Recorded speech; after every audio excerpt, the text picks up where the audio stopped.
It was a quiet Saturday morning in our suburban neighborhood, the kind of morning where the sun warms your back and the smell of fresh-cut grass drifts through open windows. I was folding laundry, listening to soft jazz on the radio, when the doorbell rang. I opened it to see Linda, my next-door neighbor, holding a steaming mug of coffee. She smiled a little too brightly. "Hey, Emily, I just made a fresh pot. Thought you might want to come over for a cup." I hesitated. Linda was always friendly, overly so, the type who seemed to know everything about everyone, but something about her smile felt inviting, in a way I couldn't refuse. "Sure," I said, slipping on a cardigan. "Just a quick visit." Her house smelled of vanilla candles and baked bread. She led me to the living room, the kind of space that looked staged for a magazine. Neat, curated, and just slightly intimidating. I set my coffee on the table and sank into the sofa, trying to relax. We chatted about nothing important at first. The weather, neighborhood gossip, the upcoming bake sale at the school. But there was a tension underneath her small talk, like she was holding back something big. Then as I took a sip of my coffee, she said softly, almost too casually, "I hope you don't mind me showing you something." I tilted my head. "Something?" She nodded, standing. "It's just, well, I thought you might want to see it for yourself." She led me down the hall, past her perfectly organized bathroom, and then stopped. My stomach dropped. Hanging over the towel rack was a familiar sight, my husband's robe, soft navy blue, with his initials embroidered on the chest. I froze. My coffee cup trembled in my hand. "Linda, how did—" She gave me a calm, almost smug smile. "I figured you should see it before I say anything." Everything in that moment felt unreal. The room smelled faintly of lavender soap, but I barely noticed. My mind raced, heart pounding. And suddenly, the world as I knew it didn't exist anymore. My hands were shaking as I set the coffee down, staring at the robe like it might bite. Navy blue, soft cotton, and unmistakably his. The smell lingered faintly, a mixture of his cologne and detergent. Linda leaned against the counter, arms crossed. "I thought you should know," she said again, her tone casual, almost rehearsed. "Know what?" I whispered, my throat dry. "Why is my husband's robe in your bathroom?" She tilted her head, studying me as if weighing how much to reveal. "Emily, he's been over here." I felt my chest tighten. "What? What do you mean?" She shrugged like it was nothing. "Not just once. Several times. Late nights, early mornings. He's been coming here when you're not home." The room spun. I gripped the edge of the sink, knuckles white. "Several times?" My voice cracked. "Linda, you know he's married, right? You know I'm his wife?" Her eyes flickered, a hint of guilt, but she quickly masked it. I didn't ask questions. He didn't say much. I just let him come over. I felt like I'd been punched in the stomach. My marriage, every quiet Saturday morning, every shared dinner, every whispered "I love you," suddenly seemed like a lie. I swallowed hard, forcing my voice to stay steady. "Do you know who else knows, or is it just you?" Linda hesitated. "I don't think anyone else knows. But Emily, you need to decide what to do. I just thought you should see it for yourself before things go further." My mind raced. My husband, my Josh, had been hiding something, maybe everything. And now, thanks to Linda, I had proof. I left her house with the robe still burning in my thoughts, clutching it in my arms, barely aware of the walk home.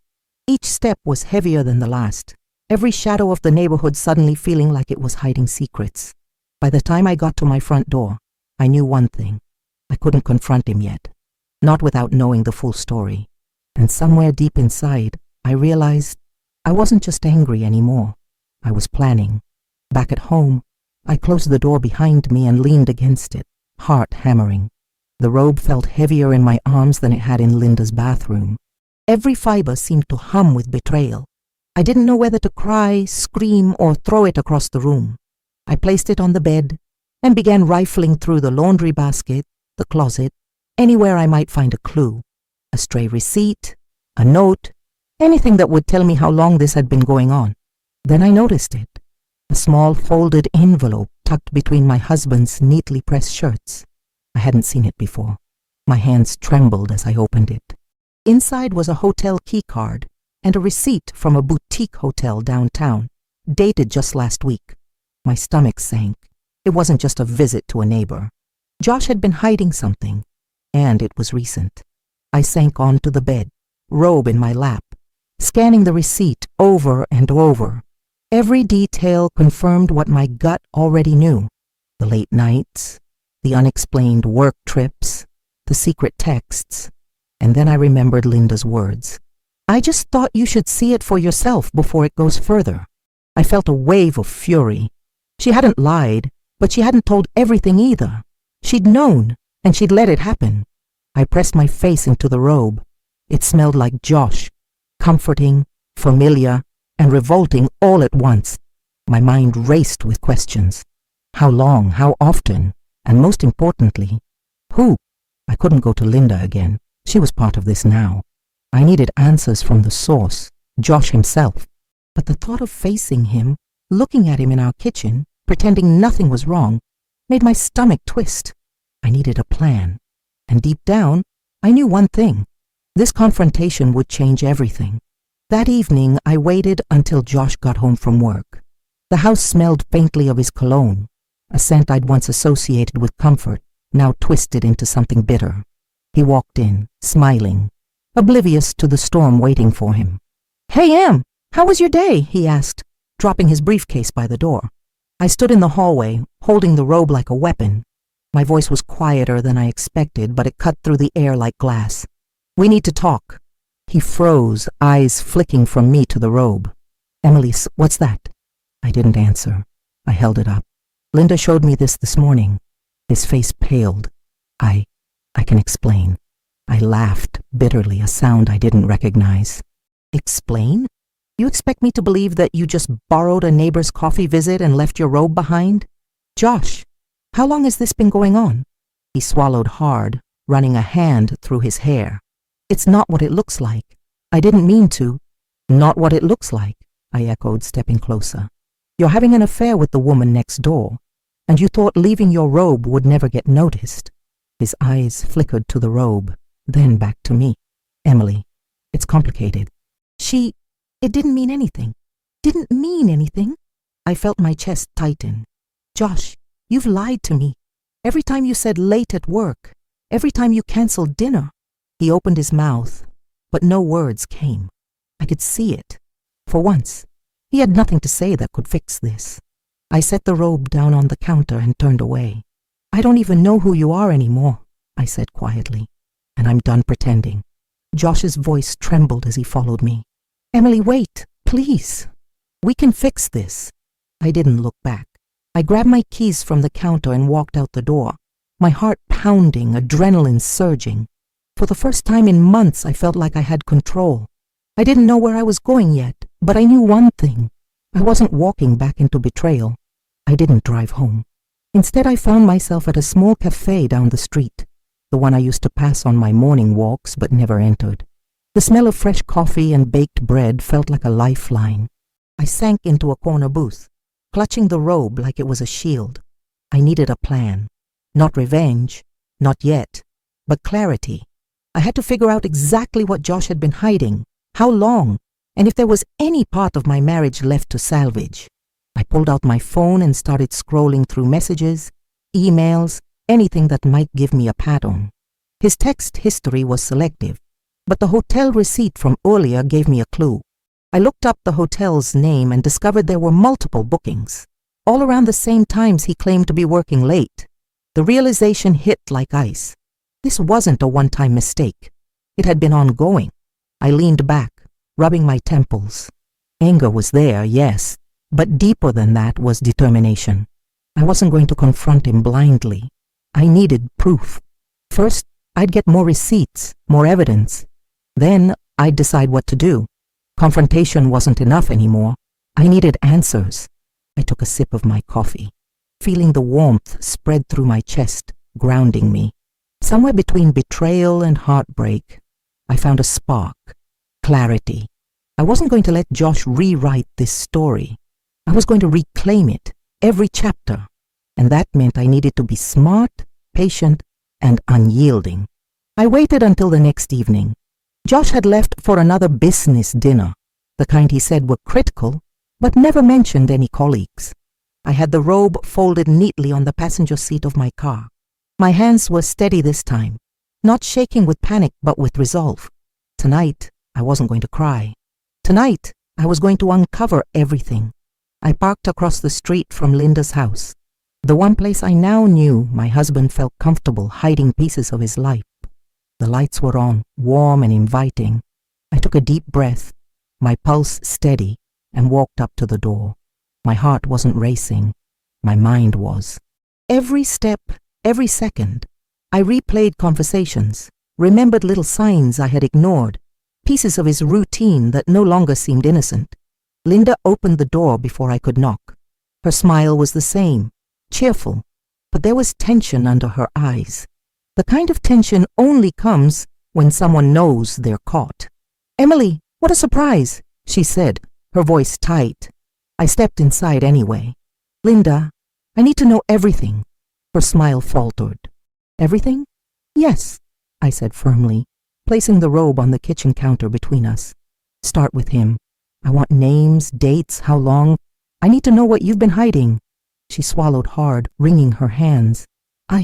I didn't know it was serious. I thought it was casual. He came over sometimes, late at night, early mornings. Sometimes we had coffee, sometimes other things. I never thought you'd find out." My chest tightened. "Other things?" Her voice faltered. "Emily, he stayed the night. Several times. I didn't think he'd lie to you this blatantly. I thought he was different when I saw him." The words hit me like a punch. I couldn't breathe for a second.